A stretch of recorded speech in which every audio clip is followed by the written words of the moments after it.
All right, welcome everyone. Today's webinar is titled Options for Running Microservices in AWS. This webinar is being presented by Myles Brown, Senior Cloud and DevOps Advisor at Tech Data ExitCertified. A quick summary of what the webinar will entail. You're going to learn how microservices architectures differ from traditional monolithic architectures, but I'll let Myles jump into all of those details. What I want to tell you though is that you do not have a microphone. There's no outgoing audio for you. So if you have any questions, don't hesitate to enter them in the Q&A or chat window at the bottom of your screen. If you enjoy the presentation today and you're interested in learning more about training anywhere with our interactive virtual platform, IMVP, please visit our website or feel free to contact us. Today's webinar is being recorded, and we're going to send each and every one of you a copy of that recording. All right, let's get started. Myles, you can take it away. All right, thanks, Michelle. So first off, some of you might not be familiar. ExitCertified is our go-to-market brand for technical training. And this is a couple of us receiving the award for the AWS America's Training Partner of the Year for 2019. And we've actually won awards for a bunch of different vendors, IBM, Red Hat, some others. And but technical training is mainly what we do at ExitCertified, but we're part of a much bigger company, which is Tech Data, which is a Fortune 100 company. My name is Myles Brown, and I'm the Senior Cloud and DevOps Advisor.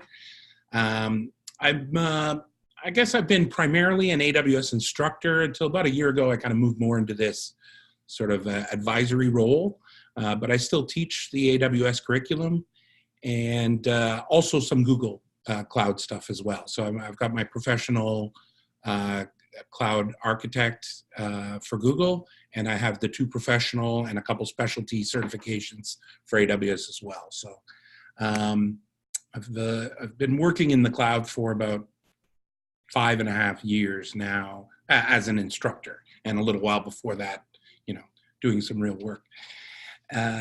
What we're going to look at today is, as Michelle mentioned, sort of, some of the problems that we ran into in traditional software development and building these monolithic applications, and how microservices solve some of those problems. And then really what we're going to focus on is, well, what are some of the technologies in AWS that make it, easy to implement those kind of microservices architectures. We're really going to focus on 2. One is the idea of containers and containerization. Many of you have heard of Docker and Kubernetes, those ideas. And the other is sort of more of a pure serverless idea using things like AWS Lambda. And so we'll take a look at all those. So let's just start, and this will be way back, history lesson. Up until the 2000s, most software was developed as large monolithic applications. We started to break them up a little bit when the web came along. And so you started to see those sort of N-tier, maybe 3-tier applications. And a lot of times, these systems really mirrored the organization around specialized job roles. So you had some people who were sort of web developers, and they would build that part of it. Then there'd be the back end or business logic people. They would build that part. Then there'd be the DBAs and the database, maybe data developers as well, working on the data side. And this sort of comes back to something that, it's called Conway's Law now. This guy, Melvin Conway, who was really, he was around in the late 60s into the 70s, worked on a lot of different programming languages. And he kind of said, organizations which design systems are constrained to produce designs that are copies of the communication structures of those organizations. And so, very often you saw things like this. So we had our teams split up, and then our application was split up like that, right? And anything we're doing these days around microservices, it's sort of actively working against that idea and trying to say, no, let's bust that apart, right? Now, the other thing that we ran into in large software development houses was, the siloed kind of development and operations side of things. So in a smaller shop, you'd be jack of all trades. You'd gather the requirements, code it, do everything yourself. right? But in larger development houses, you would get distinct teams for programming the code and maybe doing unit testing on that. But then there would be a separate group who's just doing quality assurance and really just testing. Then you would have a completely separate group whose job it is to take that unit of deployment and put it into production and manage it and monitor it there. And then a whole separate team probably just for dealing with databases. Right? Now, from the 90s on, we saw a lot of interesting things happen on the development side. A lot of agile techniques, extreme programming, and then techniques like Scrum and Kanban and all those things got very popular. And so that meant that the development team was doing this sort of iterative and incremental building of the code. But then when we put it to production, that was still only happening maybe every 6 months. You would give this unit of code and say, okay, we've got a new version. And so those deployments to production were very large, rare, and often very disastrous, right? And so what happens is the teams are pointing fingers at each other, saying, oh, your deployment environment isn't the way you said it would be. And the deployment people say, oh, the developers screwed this all up. And so really, the problems here were not just that. There's more problems than just those, but those are sort of some of the culture problems that DevOps tries to help. We had some other problems with those big monoliths, right? One was you couldn't just change one aspect of the system. You had to wait until we did a big push to production. And you probably couldn't easily scale independent parts of that monolith. And so what you ended up with was, you take Amazon.com back in the early 2000s, that huge website was just one big monolithic C++ application, right? Oh, somebody asked, what's a monolith? It's just one big unit of deployment, right? Instead of little modular pieces, it's one big chunk. So it's one big program that everybody has to work on. And therefore, you kind of sort of standardize and say, okay, we're going to use one technology for this thing. Even though if you broke it up into pieces, there might be some benefits. Oh, this language and this framework would be better for this piece. This language and that framework would be better for that. And so we couldn't take advantage of some of those things, right? Until the concept of microservices really came along. And it's a term that's kind of, hard to pin down. And this is a pretty good description from Martin Fowler. He says, there's no precise definition around it, but there's certainly some common characteristics, things around, each microservice is sort of one small business capability. And we're going to do some sort of automated deployment. We're going to have some intelligence around the endpoints and decentralized control of languages and data. Those are some of the big ideas of microservices. Now, if we sort of do a basic, look at them, monolithic had the advantage of very simple deployment. You just deployed one big thing. But the problem was there were so many changes that went into that one big thing. When you put it into production, you'd be like 2 weeks trying to fight fires, everyone running around figuring out what went wrong. When you have very small microservices, you tend to just deploy one little thing with one little change. And if something goes wrong, you know exactly what the problem was. You roll it back right away and fix it. So we can do these partial deployments, which are a little more complex, but turn out to be a little friendlier. Because instead of the big binary failure mode, like either the whole thing works or it doesn't, what we can have is even if some microservices are broken, other ones are still working. And so maybe we build in this concept of graceful degradation where we say, well, that element of our application isn't available today, but it's not the end of the world. Like if you look at Netflix, if their recommendation engine isn't working, they don't just say, Netflix is broken today. They say, oh, here's the top 10 most popular things that you might be interested in. It's just missing the personalization part of the recommendation engine. Right? The way we kind of make changes to code is very different. In a monolith, you're looking at refactoring kind of the whole thing at a piece. With microservices, each microservice has a very specific module boundary where you say, here's the inputs and outputs to this service. As long as I don't change those, I can change whatever's going on inside and nobody needs to know anything. So I can make little changes to how things work, and they don't have those big ripple effects.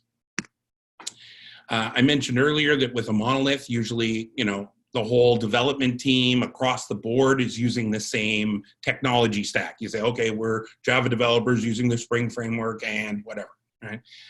In microservices, you have a lot more technology diversity. You might say, hey, your job is to make this service. I want a RESTful web service API to it. How is it implemented? That's up to your team. I don't know. I don't care. We'll use whatever's best for you, right? When it comes to scalability, typically in those big monolithic apps, you just put it on, when you need it to scale bigger because you have more requests coming in or whatever, you'd end up putting it on larger and larger machines that had more horsepower, more CPU, more RAM, more disk, whatever. Microservices are typically set up in a way that we can do horizontal scaling. So we don't have to find bigger and more expensive machines. We just run more smaller machines in parallel. And that really works nicely with the way the economics of the cloud work too. When it comes to the data side of things, these monolithic databases generally have one huge shared data store. And for many, many years, that meant a relational database. And we stored all kinds of data in a relational database, whether it was sort of transactional data or big data or, sort of your analytics type stuff where you're doing full table scans and it's maybe not the best thing in a relational database. Heck, I even stored binary large objects in an Oracle database. Right? These days, the idea is let's use the right tool for the right job. Right? Instead of the relational database being the Swiss Army knife and say, hey, store everything in here. We've got all kinds of NoSQL databases. You've got, MongoDB and Cassandra and, DynamoDB in the Amazon world.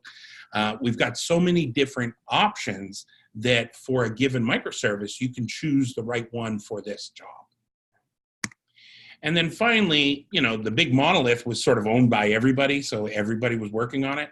The way we break down microservices, typically, there's sort of a small team that's in charge of one or several microservices.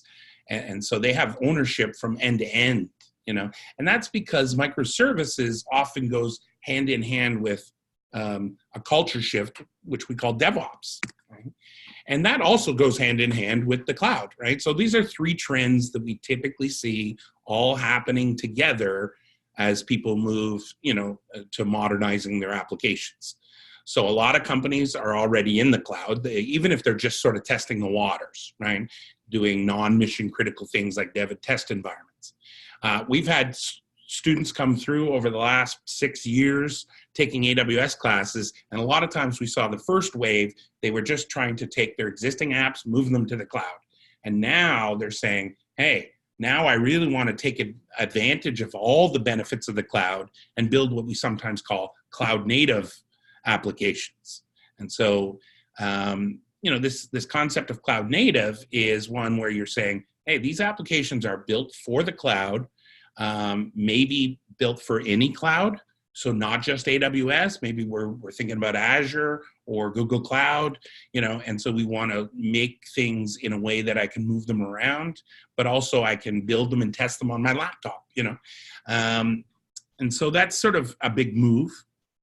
The DevOps move, of course, is that sort of, there's a culture shift in how we build code within our companies. It's not just the culture shift. There's also practices and tools around it and everything else. But one of the ways to achieve that sort of better communication between the developers and the operations teams is to make small cross-functional teams. At Amazon.com, they did that in the mid-2000s. They coined the term two pizza teams, which is really sort of, maybe 8-10 people, enough people that you could feed with two pizzas. And, it would be made up of, some developers, maybe a couple testers, and maybe one or two operations people. And that group would be in charge of a set of microservices. So that's exactly what Amazon went through, right? They took their big flagship product, Amazon.com, right? And they blew it up into thousands of little, well, at that time, they didn't call them microservices. We hadn't coined that term yet. They called them primitives. And then they changed completely how they developed applications into these small cross-functional teams. And one team would be in charge of a set of microservices from end to end. They would say, let's gather the requirements, let's build the thing, let's build a roadmap for what are the new features we're going to add over time. And they would code it, test it, put it into production, maintain it there. And now they did have to interface with other teams that wanted to use that and sort of, decide, okay, what's the interface to this service look like, and hopefully not change that very often, right? Now, all of this that we're talking about is sort of, trends that we see in kind of how software gets made. At the same time, we've seen some trends in how the technology has changed, right? And so, back in the old days, when I started in the 90s, we mostly had bare metal kind of applications running on some operating system. And if you wanted 5 web servers, you went and bought 5 physical servers, right? And all that changed in the 2000s when VMware and some other companies really started to push this idea of virtualization, where I could get just a few large servers and I could stack all kinds of virtual machines on top of that. And I could really, squeeze the most out of this hardware that I was buying. It was running at a high utilization all the time. And so that's sort of that's the big change in data centers that happened from the 90s into the 2000s. And so we had this sort of term that came out of it. We talked about the old style being pets versus cattle, right? And so if you think about it, if you've got a physical machine and there's some file on it that's corrupt, you're going to try and take some time and nurse it back to health, and you give it names, like those machines, those servers would have names, and an administrator would say, hey, what's wrong with, and they give it the name, and then they go fix it, right?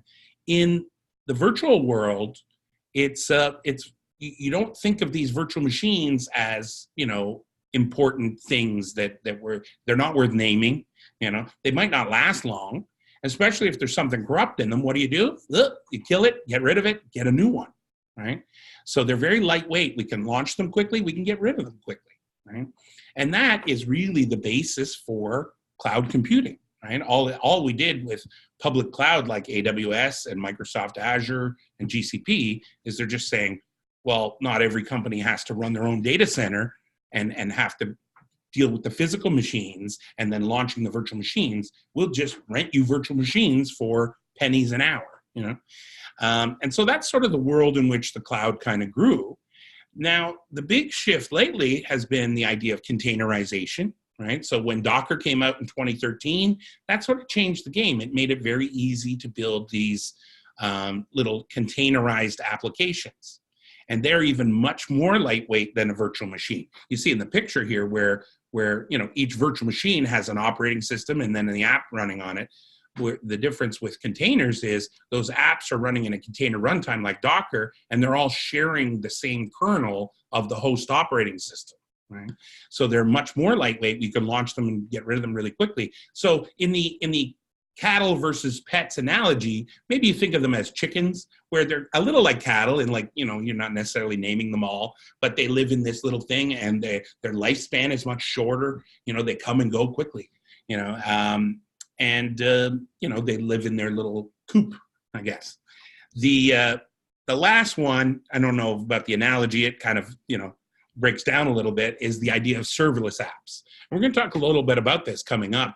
Things like AWS Lambda, where you say, I have some code that I want to run, but I'm just a developer. I don't want to have to go and launch a Linux machine and pay for it for 24/7 when I want this code to run every once in a while, right?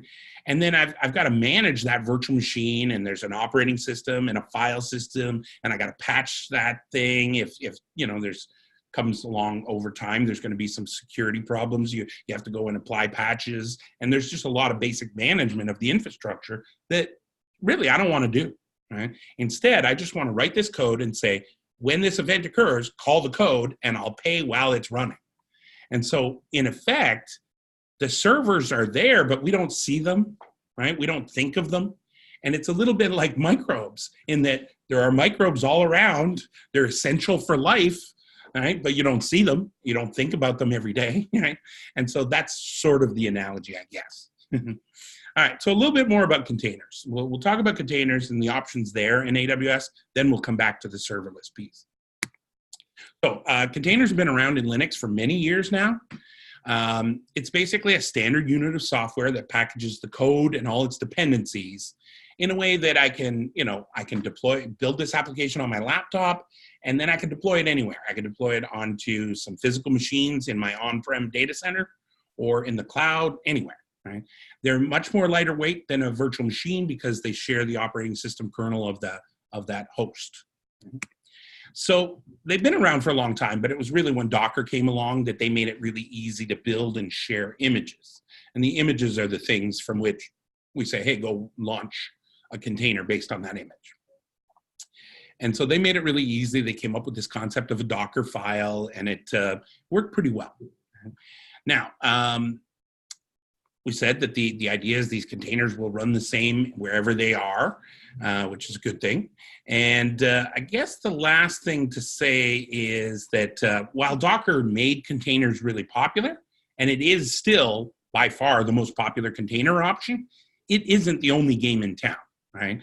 So there's Cryo, Rocket, Podman, these are all gaining in popularity. And so now we have this sort of OCI, the Open Container Initiative, so that, you know, if you're building an infrastructure that can run containers, it can run maybe other containers other than Docker, right? Now, the only problem with building your applications and deploying them using containers is that, you know, a lot of times for complex things, we end up having, you know, maybe hundreds, maybe thousands of containers that we need to run, right?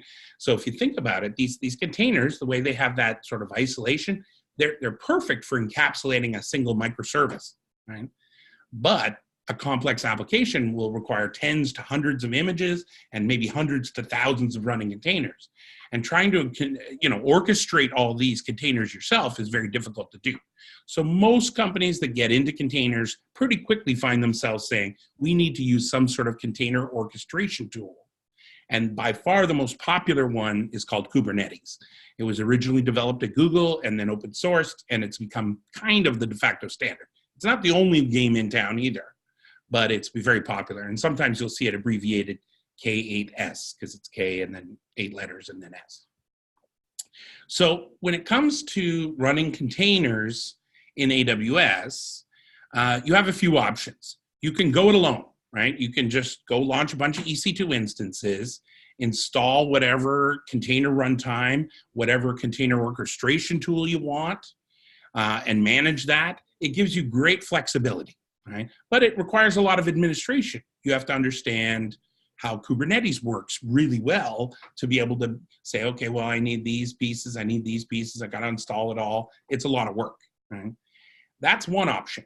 The other option is to say, well, what does AWS have in terms of managed services, right? Because this is a big thing that cloud vendors do. They say, hey, don't worry your pretty little head about it. We can take care of part of that infrastructure for you. And so to that end, there are 2 managed services for containers that Amazon came up with. The first one they came up with was ECS. And that was sort of an Amazon-specific idea. This, you know, because they were started on this before Kubernetes was the clear, you know, de facto standard. And then eventually they said, people don't love this option that is kind of a little bit AWS specific. And so what if they already had Kubernetes in their on-prem and they want to move to the cloud? We should be able to help them with that. And so that's what EKS is. So we'll come back to both those in a couple seconds. Now, no matter whether I'm going it alone or using ECS or EKS, I'm typically going to need some sort of a registry to store these container images. And so for that, Amazon has ECR, the Elastic Container Registry. Just makes it easy. I don't have to go launch an EC2 instance and manage it and install, like, you know, a Docker registry in there. You know, so it's a nice, easy way to do it. So the first big option we said was ECS. What we like about ECS is it really integrates well with all the other AWS services. IAM, ELB, CloudWatch, CloudTrail, the list goes on. Right? Now, it is a bit limited to just Docker containers, and it kind of locks you into an Amazon-specific solution. But this is sort of the picture where we can use API Gateway. We'll talk a little bit more about that later. In front of a load balancer, so when somebody comes in and says, hey, I want to make this call, it goes and it finds a service that's so it's a load balanced bunch of EC2 instances, and it'll be able to find on which instance is this particular container and then go talk to it. And of course, it can hook in with ECR for grabbing those images out of the registry and launching the containers. So it's really all about, you define these tasks, and the task is one or more containers and any shared stuff that they need between it. Now, under the covers, ECS, I mentioned there's usually a cluster of EC2 instances. It kind of depends. With ECS, you have two different what they call launch types. The one launch type is EC2, where you tell it, hey, I want to launch X number of EC2 instances. And in fact, the wizard, if you go through the wizard, say in the management console with ECS, it can actually provision that cluster of EC2 instances, and it installs this little ECS agent, which is how they talk back and forth and see what containers are running and how much space they have to run other containers. They'll also install the Docker runtime, the container runtime, all that for you. Now, that's kind of where it stops as far as the managed service goes. What that means is you still have this, here I got a cluster of 3 EC2 instances that I still have to separately patch and scale and monitor and all that. So figuring out where there's room to run a container with, this much RAM and this much CPU, that's the ECS, that's what it does. But actually running this cluster of machines, that's still on me. So EC2 launch type is one option. There is another option called Fargate. So Fargate is the other launch type. And basically what it does is it will launch the containers and manage all of that underlying infrastructure for you. Mm-hmm. So there's some interesting stuff that comes out of that. So it'll launch the containers and manage the containers and the actual infrastructure. So the EC2 instances you don't even notice. And in the end, that's pretty good stuff. Now, what you'll find with Fargate is there's some trade-offs with the pricing. And maybe we'll come back to that. Yeah, we'll talk more about Fargate after we talk about EKS.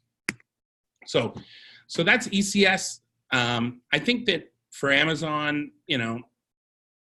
they tried to get out there really quickly and build a containerization, orchestration tool. And if they had waited a little longer, then they would have realized that, Kubernetes has sort of already won the race. And so, then it was kind of like afterwards they had to catch up. And that's when they built EKS. So it lets you run Kubernetes in AWS without having to be a real expert in the operations of Kubernetes.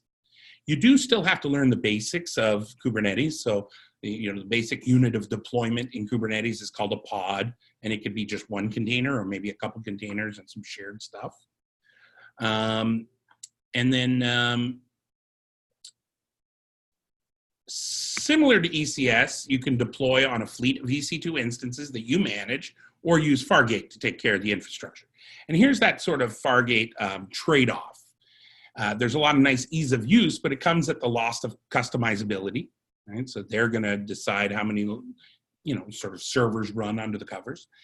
Fargate has a higher cost per hour than ECS or EKS running just EC2, but it actually might save you money because you only pay while it's running. You don't pay for idle EC2 instances. So it's basically growing and shrinking the cluster under the covers for you. And when you're not doing much, well, then there's not much to pay for, right? So it's, but if you just end up running stuff 24/7, it'll be cheaper to just run the EC2 yourself. So there's some really interesting things in there. Now, there's a couple questions in the chat, which might be worth talking about. First one here, how does EKS compare to the Google offering? So Google and Microsoft Azure both have managed Kubernetes services as well. In Google, it's called GKE, Google Kubernetes Engine. In Azure, it's called AKS, Azure Kubernetes Service. And they're all very similar in their idea that they're going to take care of sort of the management plane. So instead of you launching some servers to take care of the management of Kubernetes, they're going to take care of that. And you really just sort of tell them, here's what I want to deploy. I don't know. I think Google, they know a lot about Kubernetes, so they do a pretty good job of it, because it was created there, and everything they do is Kubernetes at this point. But I think they all do an admirable job. And the idea is, this is my path to being really sort of cloud agnostic, right? Because the way my code gets developed and deployed looks the same whether I'm running it on my laptop, on my on-prem sort of Kubernetes cluster, or in any one of these public clouds, really, right? I have to know a little bit different about how to manage each of those services, but the actual deployment, these pods are going to look the same no matter what. And so that's really the big selling point. Right? Now, somebody asked, what are the limitations using Kubernetes for large implementations? I don't know, ask Google. You know, would you say that they have a large implementation? I mean, everything they do. I think that once you embrace it and learn how Kubernetes works, you can do a lot with it. And it's a bit of a steep curve. There's a bit to learn around Kubernetes. It's not an easy switch, but if you do understand it and you embrace it, you know, it scales very well. It's just hard to say, well, we're going to go completely to that and say, well, what about all these existing apps that aren't, you know, containerized? You know, are we going to somehow try and containerize around them? That's the part that's difficult for a large organization. It's like the growing pains of saying, well, we're not going to go and spend all this time to make changes to all our huge code base that's deployed and running just fine. And so that's, you know, maybe you look at it for just the new stuff. There is this idea, and one of the things Google's doing is trying to kind of build a way to make that easy with their Anthos project. But, you know, I don't know.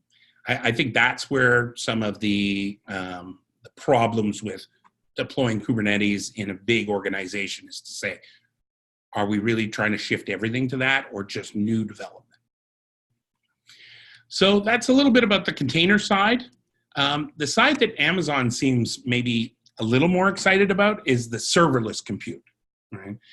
And Werner Vogels, who's the chief technical officer at Amazon.com, he's famous for this quote. He says, "There's no server better than no server," right? That idea that right now, if all you do is use AWS to do what? Infrastructure as a service, you're saying, hey, let them take care of the physical machines, everything up to and including the installation of an OS, right? So when I launch an EC2 instance, I pick some AMI. That AMI comes with either Linux or Windows, and it gets installed. But then from there on, I'm in charge of that virtual machine, the operating system, the file system, all that.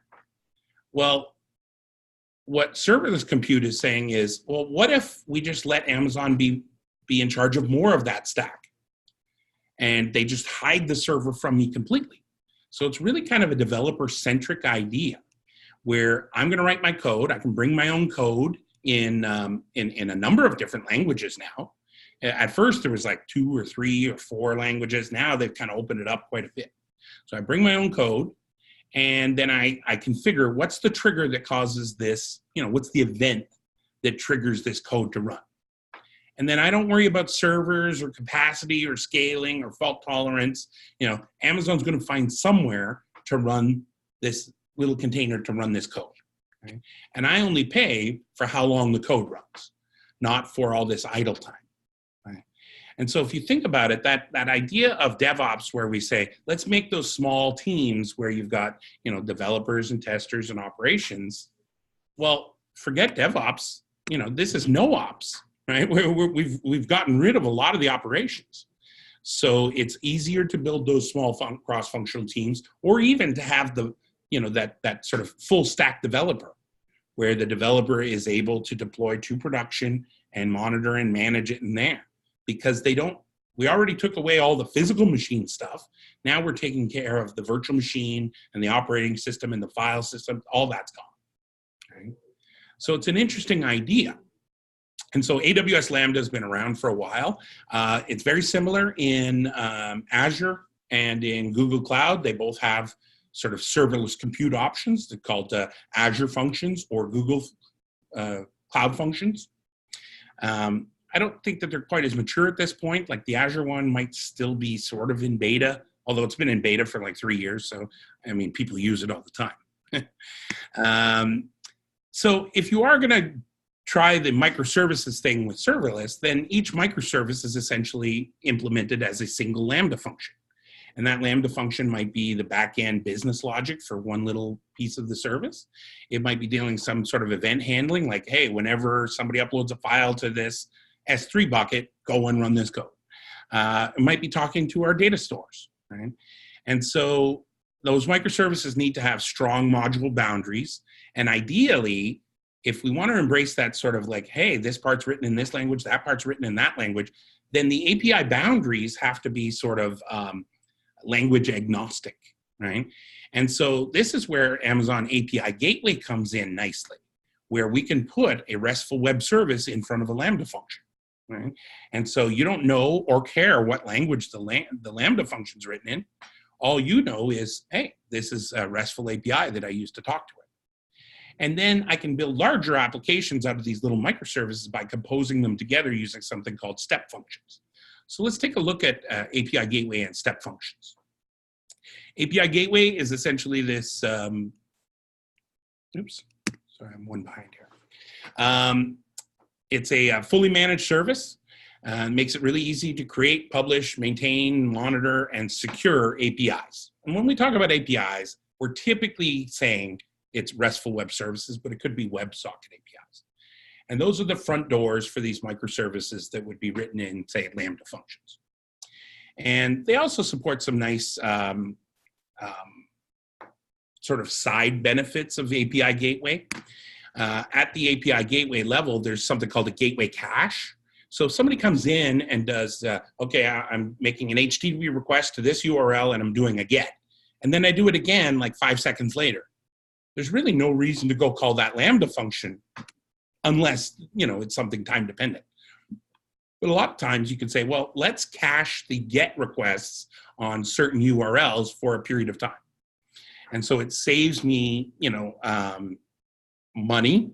You know, if I have to pay every time we call a Lambda function, then I can avoid calling the Lambda function a bunch of times for common stuff that we're doing gets on all the time. You know, the other thing is we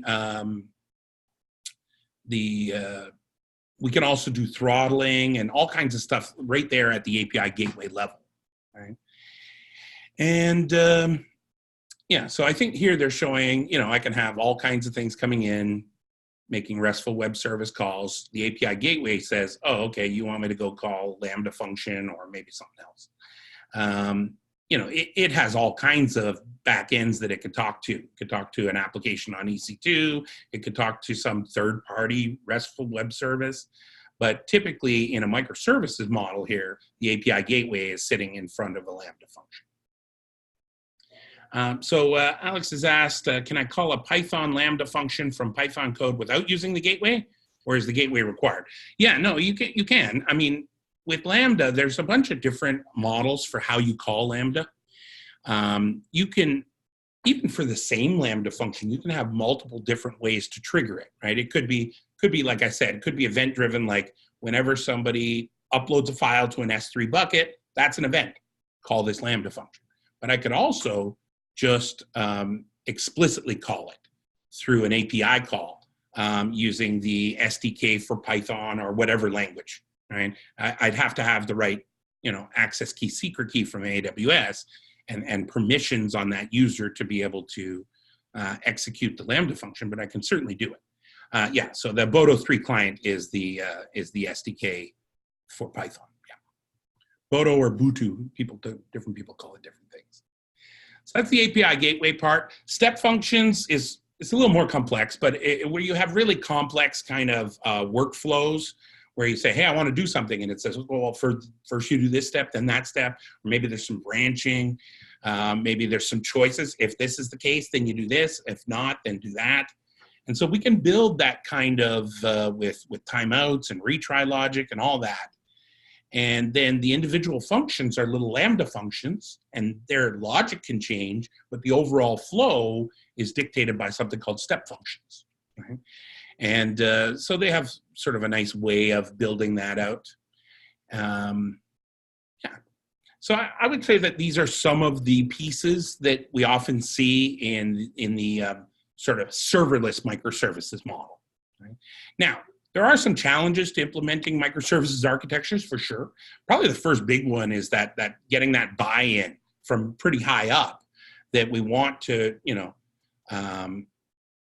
we want to make these sort of small autonomous teams responsible for a set of microservices. Right? I'd say the next big challenge is identifying what is a microservice. How big is it? There's typically some things called domain-driven design and bounded context. We don't have time to get into them in this little hour-long webinar. But another big idea that we see in microservices is that decentralized data store. And sometimes that's tough because within your organization, there's like a data group that's in charge of these relational databases, and they always have been, and we always do things a certain way. And they don't understand that sometimes it might make sense to use a specific little NoSQL database for this one microservice to store its data and get it back, and nobody else needs to know about it. Right? We sometimes call that polyglot persistence, where you use the right tool for the right job for use whatever data store makes sense for that thing. Right? So each service owns its own data so that the schemas can easily change and storage can be independently scaled from the rest. And then just a lot of the sort of DevOps ideas, sometimes we talk about 12-factor app methodology. And so there's some of those ideas, it's hard to get a lot of that sort of culture change in. You need to sort of educate higher ups to be able to get that buy-in. But if you do want to see a little bit more of this stuff, again, all from the AWS sort of angle, there were a couple of questions people were asking about vendor comparison of Google and Microsoft and Amazon Cloud. That's really not the scope of this session. We're really sort of focused on AWS, and there is a fairly new AWS class that we run called Advanced Developing on AWS. And we'll send you all these links. But this is a 3-day class, and if you go and take a look at it, the skills gained, it's a lot about analyzing a monolithic application to determine the logical or programmatic breakpoints, applying the 12-factor app manifesto concepts, and then figuring out what are the appropriate AWS services to develop a microservice-based cloud-native application, and then go and build it, right? And so it is sort of an advanced AWS class. So the prereq, it assumes that you already know AWS. So maybe you've taken the architecting on AWS or the developing on AWS class, and those have a prereq of the tech essentials. But this is essentially what you're going to look at in that class if you decide to take it. The other way to go is with just your, and Michelle has put those links into the chat if you want to. There's a way to save the chat. I think if you go to the chat, there's a ... Yeah, there's a save chat, because when you go out of the webinar, it's going to be gone. So you might want to save it right before you leave. The other thing that we have classes on is Kubernetes. So Amazon doesn't have really a very great class on EKS yet. I think maybe there's one coming in the roadmap.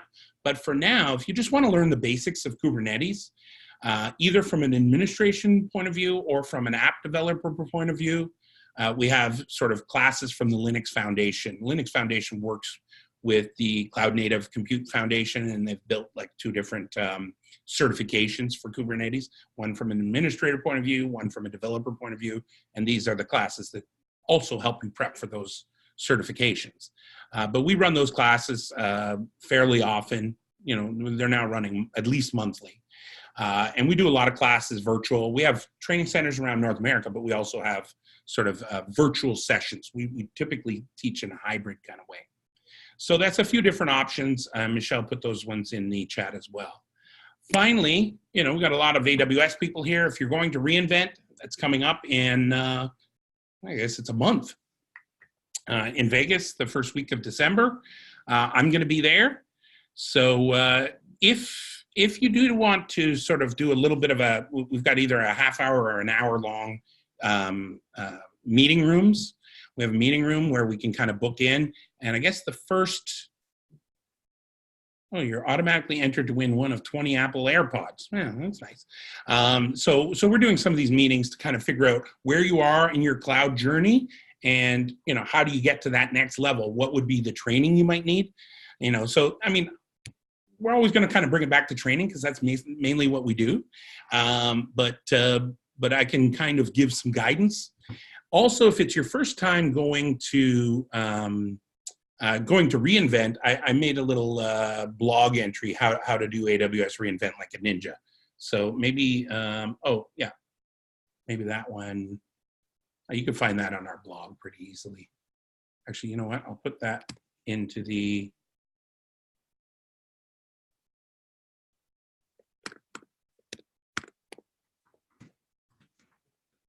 Put that into the chat as well if anybody's interested.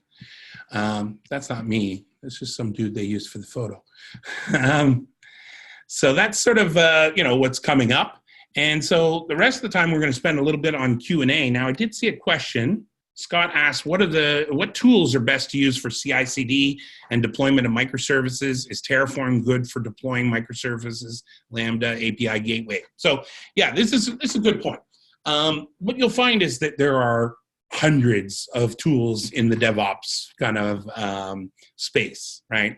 And when it comes specifically to CI/CD, the main one you run into in most organizations is Jenkins. It's a wildly popular CI server. It's open source, and it's got a huge list of customizations that people have built. It's really easy to build your own customizations for it. That's why there's so many out there. But before you build your own, don't reinvent the wheel. There's a big list of them out there. Now, it's really good at, hey, somebody's checked code in. I want to take that, go and build a deployable artifact, and then run it through a series of tests, maybe launch a production-like environment and run the tests in there. So that launching a production-like environment is the interesting part. In the cloud, each cloud vendor has their own tools. Like in AWS, you got CloudFormation. In Azure, you got ARM, and so on and so on. They all have that. Now, there are some that are vendor sort of neutral, right? And that's what Terraform is. And so Terraform's wildly popular these days. It's not like, I think when people think, oh, it's multi-cloud, it's not like you're going to build one huge set of scripts using Terraform that launch everything in AWS. And then one day you're just going to snap your fingers and say, we're moving it all to Azure, right? It's just that if you do decide to now deploy to Azure, you don't have to learn a new templating style, right? And so that's the big idea, is that it's the same templating style no matter which one of these options you're going to be deploying to. And so they do help with microservices. You can launch things like Lambda functions and Step Functions and API Gateway and all that stuff using Terraform. And that's a very popular one. But it alone is just really the infrastructure as code part for building up the area, the environment in which you're going to test things, maybe. But you typically need other things in your CI/CD pipeline for maybe managing the whole thing, like Jenkins. Okay. All right. Any other questions? We have those ones. Will Fargate containerized applications able to interact with on-prem data dependencies? It's an interesting question. Will Fargate containerized applications be able to interact with on-prem data dependencies? Yeah, I don't see why they wouldn't be able to. When you run Fargate, I guess you have to tell it which subnet, you run it in a VPC, and then you can set up your VPN back to your data center or something. So I think, yeah, that's how you do it. Alex asks, is Vagrant still the tool to use for setting up a Kubernetes cluster that would work on-prem or cloud? Vagrant definitely works with that. So Vagrant is a tool from, what's the company that does Heroku? Well, maybe that's the company. Yeah. Anyway, yeah, so Vagrant's pretty good at that. And, like I said, there's probably, for every one of these categories of DevOps products, there's 20 different options, right? There's the 2 or 3 very popular ones, and then there's all the rest. And, I can't speak all that well to what are the tools and what's the best tool. A lot of times it comes down to, what do you have licenses for? So, yeah. So I think that's about all I can say about that. Karthik has asked the same question again. Yeah. All right. Any other questions?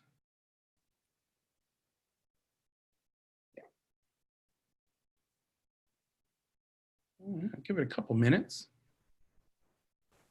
While we are waiting for a few more questions to come in, I just want to thank you, Myles, and all of our attendees today for joining us. Gentle reminder that we will be sending a copy of the recording to each and every one of you, and we'll include all of those links that we shared in the chat today. We'll hang out in the room for a little bit longer in case there are any more questions. Ooh, Alex asked a question. What's the preferred way to have microservices communicate to each other in Kubernetes? Well, there is no preferred way. Different people prefer different things. What we are finding is there's sort of, as the complexity of these huge containerized applications increases, we're starting to see a new kind of product pop up called a service mesh. So you might have heard of Istio and Envoy. These are some of the tools that we're starting to see, like an easy way to communicate between them. So I guess that's it. But other than that, most people opt for essentially RESTful web services. That's your easiest way. Because then these microservices, yeah, sure, they're communicating between each other in this app, but what about when some other app needs this one part, right? But so that's sort of the idea there is it's a vendor agnostic way that they can communicate that makes it nice and easy.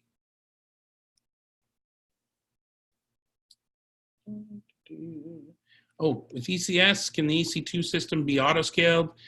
Yes. Yeah. So does one have to create CloudWatch monitoring to handle the auto-scaling of EC2, or is it part of the ECS? Yeah, unfortunately, ECS, yeah, it can launch your cluster for you. I think it can launch it using auto-scaling, so you don't have to go and build the CloudWatch like metrics and alarms yourself. But like I said, it's not fully managed in that once it launches them, it's still on you to, apply patches and things like that. But, if you do set it up with the auto scaling group, well, at least you don't have to worry about when to grow and shrink. And if one dies, it gets automatically replaced, so there's part of that. CloudWatch is the service in AWS that collects metrics on all the other services. And so, we generate these metrics and then we can build alarms based on them. So if you had a cluster of 10 web servers and you said, hey, when the average CPU of these web servers is over 60%, add 2 more nodes to the cluster. And so that's sort of the idea there. And so in a Kubernetes cluster, it makes sense, right? If with EKS or ECS, that cluster, using auto scaling on that it's kind of a no-brainer. All right. Well, looks like questions have slowed down and we're pretty much at 1 o'clock Eastern. So I think we're going to call it a day there. Thanks so much, everyone. Myles, again, thank you. All right. Thanks.